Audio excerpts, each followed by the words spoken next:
So I got a new bike, and despite what the box says, it's not a Specialized. You know, in a way, this bike is a lot like every other bike I've had. It's got an aggressive Maxxis tire, flat pedals, and yep, still no carbon frame. But this time around, I lost a lot of travel, ditched a lot of cables, and yeah, I bought a dirt jumper. My riding style on a mountain bike tends to be really aggressive, and I think a lot of that comes from my background in BMX, both racing and freestyle.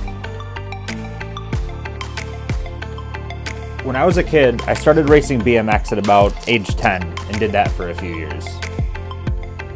After a while, I traded in the featherweight carbon fiber everything bike for a steel bulletproof BMX bike.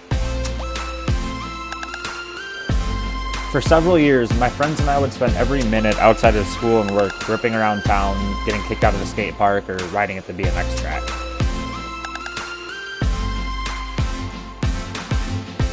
Fast forward a couple years, and I ended up selling that bike to help fund my current mountain bike. As my wife and I have gotten more and more into mountain biking, I've always missed having a bike that was essentially bulletproof and you could just slam into anything, get back up, and try it again. So, after contemplating it for a few months, I finally cracked, gave in, and bought myself a dirt jumper. It'll be nice having a smaller wheel size and not having to worry about folding them in half, since, my whips are still trash.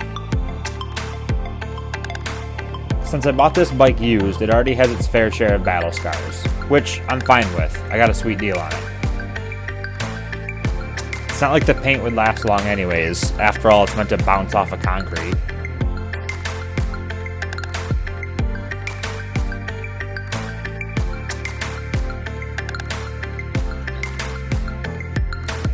The frame's solid, the wheels are straight, and the components are usable, so I'll take it. The guy I bought the bike from asked if he could keep his pedals, and since he gave me such a good deal, I was fine with that. I ended up borrowing my Spank pedals off of my trail bike for the first couple of days. Since those are a pretty expensive pedal with a really gnarly bite to them, I knew I wasn't going to want to leave those on for long. Since then, I've bought some race face Chester pedals, and for only $30, I'm not going to cry every time they hit the ground.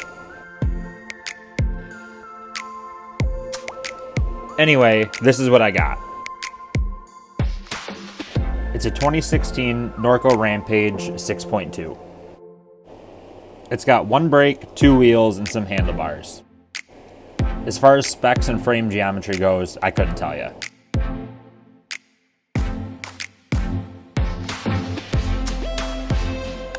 I do have a few upcoming trips planned where I'll be bringing this bike along with me. If you're curious to see how I'll likely end up hurting myself on it, consider subscribing.